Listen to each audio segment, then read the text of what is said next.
देखो, अब उदाहरण नंबर हम 7 में जाने से पहले अब तक हमने लाभ हानि पत्रक में से तुलनात्मक किया था। आज हम पक्की तलपट में से तुलनात्मक पत्र बनाएंगे। पक्की तलपट तो ये है आर्थिक चिट्ठा। आपने 11वीं में यहाँ पर संपत्ति, यहाँ पर पूंजी और दायित्व और यहाँ पर संपत्ति, ऐसे दो पक्ष उधार और जमा ऐसे देखे थे। लेकिन कंपनी स्वरूप में इस तरह से होता है, ऊपर और नीचे। ये होता है पूंजी और दायित्व और ये है संपत्तियाँ।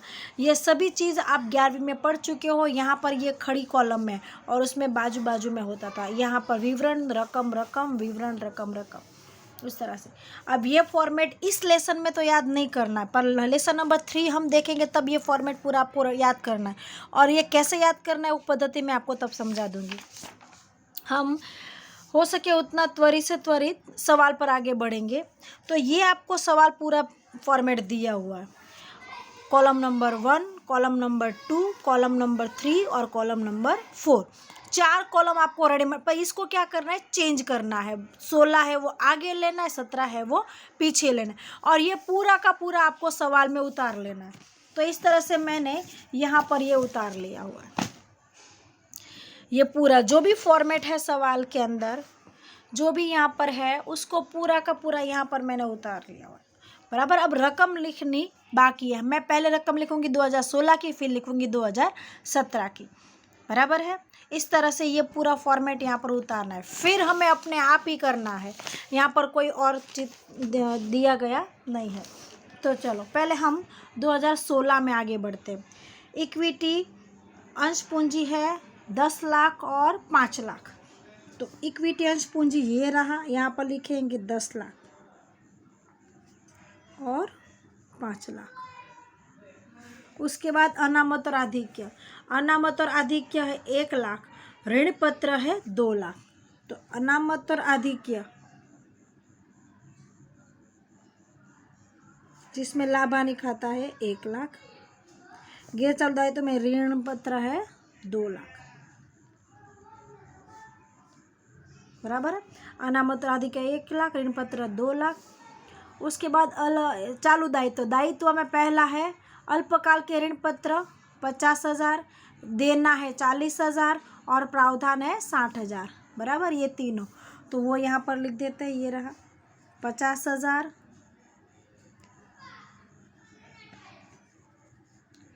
40,000 और 60,000। अब इसकी बारी 12 लाख 5 लाख।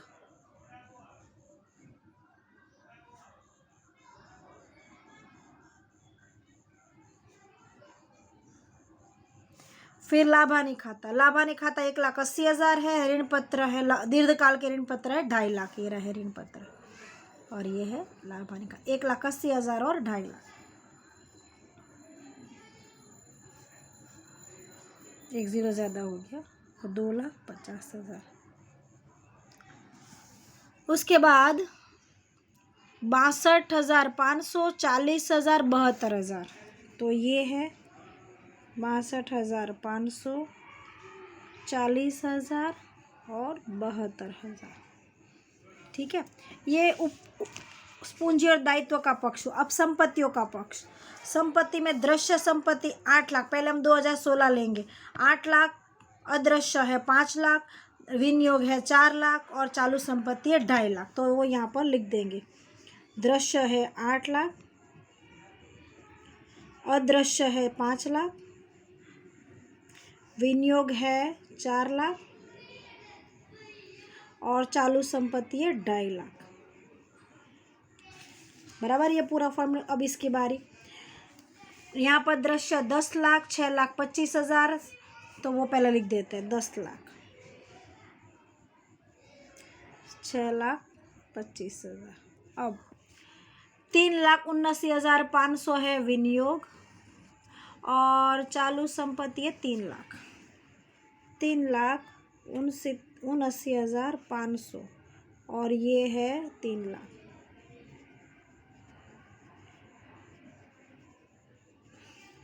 बराबर। अब 5वें नंबर की कॉलम छठे हमें अपने आप बनानी और यहाँ पर क्या करना है आपको, टोटल। तो टोटल सवाल में इसका दिया हुआ है, वही टोटल हो जाएगा। यहाँ पर ये दिया हुआ है किताब में 23,45,000 और 19,50,000। तो हम पहले ये लिखेंगे 19,50,000 और ये है 23,04,500, ये भी वही है 19,50,000 और ये 23,04,500। इसमें हमें कुछ करना नहीं। अब यहाँ पर यहाँ पर क्या लिखा है, 4 में से 3 घटाना है। 12 लाख में से 10 लाख गया 2 लाख, 5 लाख में से 5 लाख गया डैश, 18 लाख में से गया 1,80,000 में से 1 लाख माइनस तो बचे 80,000, 2,50,000 में से 2 लाख माइनस गए तो 50,000। सरल है ना, 4 में से 5 को घटाना, ये 4 नंबर है। 62,500, हाँ ये 62,500 नहीं, 6,25,000 है, 6,25,000 में से 5 लाख घटाने हैं, ये 5 लाख है तो ये 4 लाख है। यहाँ पर दोनों में 4 लाख है। चलो 6,25,000 में से 5 लाख गए तो 1,25,000, 4 में से 4 गए तो डैश, यहाँ पर गलती हुई है, हाँ ये 0 नहीं था। 62,500 में से 50,000 माइनस करना है तो यहाँ पर भी एक 0 कम हो जाएगा, ये हो जाएगा 12,500। 40,000 में से 40,000 गया तो डैश। अब 60,000 में से 72,000 में से 60,000 गया तो 12,000, यहाँ पर टोटल। अब इन सबका टोटल ये है 2 लाख, 2,80,000, उसमें 50,000 प्लस किए तो 3,30,000, उसमें 10,000 ऐड किए तो 40 और ये 42,000, यानी 3,42,500। 3,42,000 में आप 12,000 ऐड करो तो 3,42,500 में से आपको ऐड करना है 12,000, 3,54,500। तो इसका टोटल हुआ 3,54,500। अब यहाँ पर 10 लाख में से 8 लाख गया तो 2 लाख, 6,25,000 में से 5 लाख गया तो 1,25,000, 3,69,800 में से 4 लाख गया तो उत्तर आपका आएगा माइनस में 20,500, क्योंकि ये छोटा है। 3 लाख में से 2.5 लाख गए तो 50,000। अब इन सब का टोटल 3 लाख, 4 लाख, 4,50,000, 4,75,000, 4,75,000, ये आया 4,75,000। उसमें से आपको ये माइनस करना है ना 20,500। 0 0 0 0 4, यहाँ पर आया 10, 10 में से 5 गया तो 5, 4 5 4,54,500, यहाँ लिख देंगे 4,54,500। मतलब ये और ये दोनों समान आया,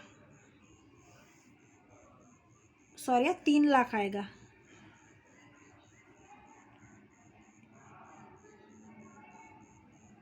हाँ 3 लाख आएगा, 3 लाख, ये 2 और 1 3 है, ये 50-75 हो गया, 3 लाख।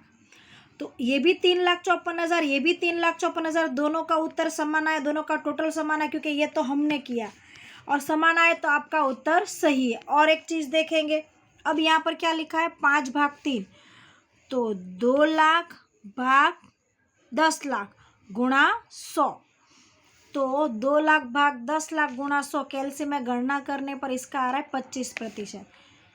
उसके बाद 20% होगा।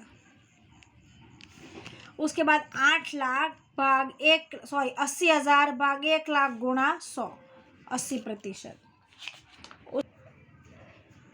50,000 भाग 2 लाख गुणा 100, इसका आएगा 25%। फिर 12,500 भाग 50,000 गुणा 100, 25%। यहाँ पर डैश 12,000 भाग 60,000 गुणा 100, तो इसका आएगा 20%। अब इन सब का टोटल 80 और 20 कितने हुए, तो यहाँ पर मैंने आपको बताया हुआ है प्रतिशत का टोटल करना नहीं, आपको इस तरह से टोटल करना। यहाँ पर गणना क्या होगी, मैं रफ में आपको यहाँ पर गणना बता रही हूँ, इसका टोटल कभी करना नहीं है। कॉलम का नंबर मतलब क्या है 5/3, तो ये है 5 यानी 3,54,500 भाग 19,50,000, 19,50,000 गुणा 100। इस तरह से गणना करोगे आपको उत्तर मिलेगा 18.18 कैलकुलेटर के अंदर। तो ये आया 18.18। 2 लाइन खींचनी है क्योंकि ये पक्ष पूरा हो गया। अब 2 लाख भाग 8 लाख गुणा 100 कितना हुआ 25%। 1,25,000 भाग 5 लाख गुणा 100 25%। यहाँ पर उत्तर माइनस में आएगा 20,500 भाग 4 लाख गुणा 100, क्योंकि ये भाग ये कॉलम में है ना, ऐसे लिखा हो 5/3। तो ये 5वें नंबर की कॉलम है और ये तीसरे नंबर की कॉलम 5 के भाग में 3 को नंबर की कॉलम गुणा 100। उत्तर आया 5/13 पर कौंस में। और उसके बाद 50,000 भाग 2.5 लाख गुणा 100, तो उत्तर आया 20। तो ये हुआ 50 और 20 कितने हुए 70। 70 में से 5% गए तो कितने हुए 65। तो 65 तो यहाँ होना नहीं चाहिए। पहले भी बताया हो तो अभी भी कभी भी प्रतिशत का टोटल नहीं करना। इससे पहले बहुत सारे हमने सवाल किए, हमने प्रतिशत का टोटल नहीं किया। यहाँ पर भी प्रतिशत का टोटल करोगे तो उत्तर नहीं आएगा। तो आपको यहाँ पर प्रतिशत का टोटल करना नहीं, आपको इस तरह से करना है जो भी मैंने यहाँ पर गणना की वैसे ही। 3,45,500 ये वाला भाग 19,500 गुणा 100 आएंगे 18.18 ऊपर की तरह। तो ये उत्तर आया 18.18। इस तरह से आपका उदाहरण 7 हुआ पूरा।